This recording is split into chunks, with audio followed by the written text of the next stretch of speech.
অধ্যক্ষ মহাশয়, আপনার মাধ্যমে রাজ্যের স্বাস্থ্যমন্ত্রীর নিকট আবেদন করছি রাজ্যে পুনরায় অ্যান্টিভেনাম সেরাম এভিএস চালু করার। স্যার, বিগত দিনে আমাদের রাজ্যে এভিএস উৎপাদন হতো, কিন্তু বর্তমান বন্ধ হয়ে গেছে। সমস্যা স্যার যেটা দাঁড়াচ্ছে, বর্তমানে আমরা তামিলনাড়ু, তেলেঙ্গানা থেকে এভিএস নিয়ে আসছি, ফলে আমাদের শরীরে যে ইনজেক্ট করা হচ্ছে সেটা আমরা শ্যুট করছে না। কারণ স্যার, ভৌগোলিক অবস্থানগত কারণে সাপের ও বিষের তারতম্য হচ্ছে। তামিলনাড়ুর রাসেল ভাইপার আর আমাদের ওয়েস্ট বেঙ্গলের রাসেল ভাইপারে বিষ সমান না হওয়ার পরে তারতম্য হয়ে যাওয়ার ফলে আমরা ক্ষতিগ্রস্ত হচ্ছি। যে ওষুধগুলো প্রয়োগ করা হচ্ছে সেটা সঠিকভাবে আমরা পাচ্ছি না। স্যার, আমি একটা তথ্য দেখছি, কেন্দ্রীয় সরকারের সংসদীয় রিপোর্ট অনুযায়ী স্নেক বাইটের যে সমস্ত রাজ্য এগিয়ে আছে, 2025 সালে সব থেকে বেশি মারা গিয়েছে আমাদের ওয়েস্ট বেঙ্গলে।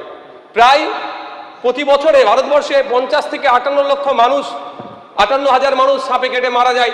তার 19.7% আমাদের ওয়েস্ট বেঙ্গলে, এটা ন্যাশনাল হেলথ প্রোফাইলের রিপোর্ট বলছে।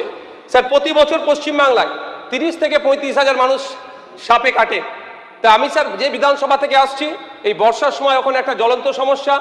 24 পরগনা, বীরভূম, বাঁকুড়া, পুরুলিয়া, নদিয়ারও এই একটি গ্রামীণ সমস্যা। তাই মাননীয় মন্ত্রী মহাশয়কে বলবো, বিগত দিনের ন্যায় বেঙ্গল কেমিক্যালসে যেভাবে অ্যান্টিভেনাম তৈরি হতো, পুনরায় আমাদের রাজ্যের মানুষের স্বার্থে আর গ্রামীণ সমস্যা সমাধানের স্বার্থে এখানে চালু করা হোক। ধন্যবাদ স্যার।